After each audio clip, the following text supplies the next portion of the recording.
पाकिस्तान के बाहर और ख़ास तौर पे वालिदैन के बगैर ये मेरी पहली ईद थी। तो इसके बारे में कुछ चीज़ें थी जो मैं शेयर करना चाहूँगा। फ़र्स्ट ऑफ़ ऑल बहुत मुश्किल होता है कि एक घर का लाडला बच्चा और जो घर पे घर की रौनक कहा जाता है, वो इस तरह से अचानक से घर से चला जाए और किसी और शहर नहीं बल्कि किसी और ऐसे मुल्क में चला जाए जहाँ से वापस घर आने में भी 6 घंटे लगें। तो मेरे लिए तो बहुत मुश्किल था क्योंकि माँ-बाप के बगैर कभी एक दिन नहीं गुज़ारा। मुझे याद है बचपन में कभी दादी और इनके घर भी जाते थे तो माँ-बाप के साथ ही जाते थे। कोई रेयर केसेस में ऐसे हो जाता था कि कभी किसी कज़न्स के घर रहना पड़ जाए, तो फिर मैक्सिमम 1 दिन से ज़्यादा अभी तक माँ-बाप के बगैर कभी नहीं रहे। तो यहाँ पे आया हूँ, रमज़ान बहुत हार्ड हो जाता है क्योंकि ना अपना मुल्क है, ना अपनी चीज़ें हैं, ना अपने लोग हैं, कुछ भी अपना नहीं होता। इवन के बस अब एक अपनाइत मिलती नहीं है यहाँ पे ना, चाहे आप किसी भी कंट्री में चले जाएँ। सबसे जो ज़्यादा मैंने मिस किया वो किया अपनी अम्मा के हाथ के पराठे, सुबह-सुबह जो सहरी में बनते थे।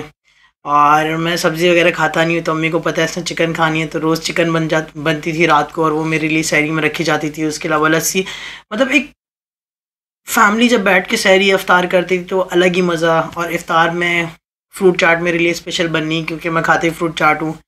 तो वो सारी चीज़ें बड़ा मिस किया मैंने, लेकिन अल्लाह का शुक्र है, अल्लाह ताला किसी को अल्टरनेट तो कभी नहीं मिल सकता, लेकिन अल्लाह ताला बस इंसान का वक़्त अच्छा गुज़ारने के लिए उसके साथ कुछ लोग जोड़ देता है। मेरे साथ अल्हम्दुलिल्लाह मैं बहुत शुक्रिया अदा करना चाहूँगा फ़वाद भाई का, आलम भाई का, कि बहुत सपोर्ट किया। ये ना होता तो शायद मैंने पाकिस्तान भाग जाना था। तो बड़ा फैमिली की तरह हम रहते थे, फैमिली की तरह सहरी इफ्तार करना, लेकिन फिर भी बहुत सारी चीज़ें मिस होती थी। जैसे-तैसे करके अल्हम्दुलिल्लाह बहुत अच्छा, बहुत अच्छा रमज़ान मेरा गुज़रा।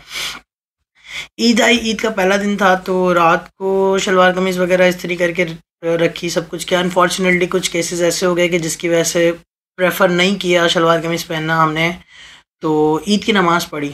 यार लिटरली बहुत अजीब था। मैं क्लिप्स डाल दूँगा, आप देखना उसके अंदर, कि हमने ईद की नमाज़ पढ़ी और इमाम साहब ने ऐलान भी किया कि खुतबा सुन के जाइएगा। जैसे सलाम फेरा सब गायब। पता नहीं क्या सीन हुआ। हम बैठ के खुतबा, हम पूरे मैदान में हम 3 लड़के बैठे हुए थे जाए नमाज़ बिछा के, अजीब ही सीन था। ख़ैर घर आए, घर आके पूरा दिन सोया हूँ। तो एक चीज़ बड़ी मिस की, अल्हम्दुलिल्लाह आजकल के दौर में ईदी ट्रांसफ़र हो जाती है। अब हम बड़े हो गए, अब हम छोटे बहन-भाइयों को देते हैं, छोटे बच्चों को ईदी देते हैं। लेकिन सुबह-सुबह नमाज़ पढ़ के आके जो अम्मी के हाथ की खीर होती थी या सेवियाँ होती थी वो खाना, उसके अलावा कड़क-कड़क नए 5-6 नोट मिलना अम्मा अब्बा के हाथ से। ईदी तो रिसीव हो जाती है अकाउंट में, लेकिन वो जो खुशी होती थी ना, जो कड़क-कड़क नोट अम्मा अब्बा सुबह-सुबह ईद वाले दिन उठ के देते थे नमाज़ के बाद, तो वो मैंने बहुत मिस किया। बहन-भाइयों से गले मिलना, माँ-बाप से गले मिलना। यहाँ पे तो गले भी कोई नहीं मिलता। मैं इस वक़्त तुर्की में हूँ और तुर्की में लिटरली कोई रिवाज, कोई कुछ नहीं। नमाज़ के बाद कोई गले ना मिलना, बिल्कुल लिटरली जैसे कोई है ही नहीं। नमाज़ पढ़ी सिंपल, जुम्मे की नमाज़ में भी यार नमाज़ के बाद लोग बैठ जाते हैं, लेकिन बहुत अजीब सीन था।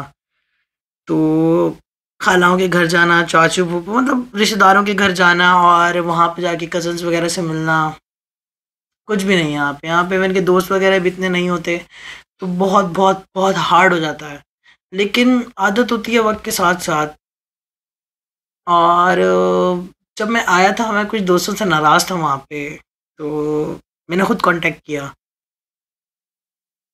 क्योंकि हुज़ूर का कौल है कि तुम जब अ, किसी से माफ़ी माँगो या अगर तुम समझो तुम्हारी इज़्ज़त कम हो रही है तो मुझसे क़यामत वाले दिन ले लेना। तो इस चीज़ को मद्देनज़र रखते हुए मैंने बड़े दोस्तों को अप्रोच किया जिनसे मैं नाराज़ था।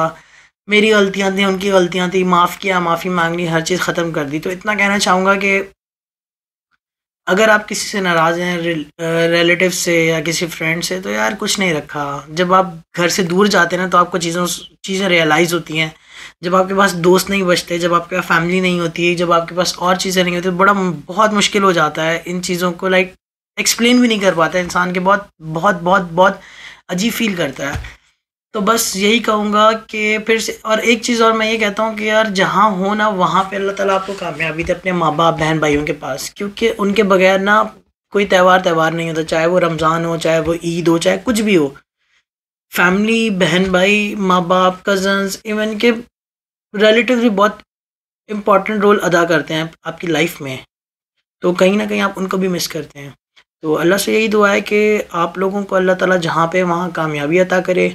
दूसरे मुल्क ज़रूर जाएँ, आएँ, इस मुल्क में आएँ, दूसरी कंट्रीज़ में जाएँ, लेकिन for tourism, not for living.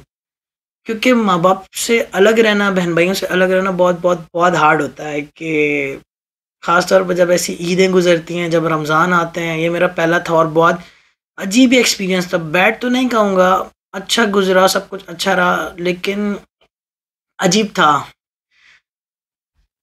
बहुत मुश्किल होता है इवन कि अभी मैं एक्सप्लेन भी नहीं कर पा रहा कि व्हाट शुड आई से। खैर, ख़्याल रखिएगा अपना। अभी मैं जा रहा हूँ प्रिंसेस आइलैंड तो होके आ गए थे हम, एक और आइलैंड है, आई डोंट नो नेम क्या है उसका। तो वहाँ जाके व्लॉग बनाना है। जाके मैंने कहा यार थोड़ा सा खुद तो टाइम स्पेंड करें ना, क्या कर सकते हैं, अब अकेले कमरे में बंद कर तो रहना नहीं है। तो इंशाल्लाह मिलते हैं आपके साथ न्यू वीडियो में। लेकिन ये कुछ बातें थी, मेरा दिल किया, मैंने कहा यार चलो कैमरा ऑन करो, वीडियो पे कह दो।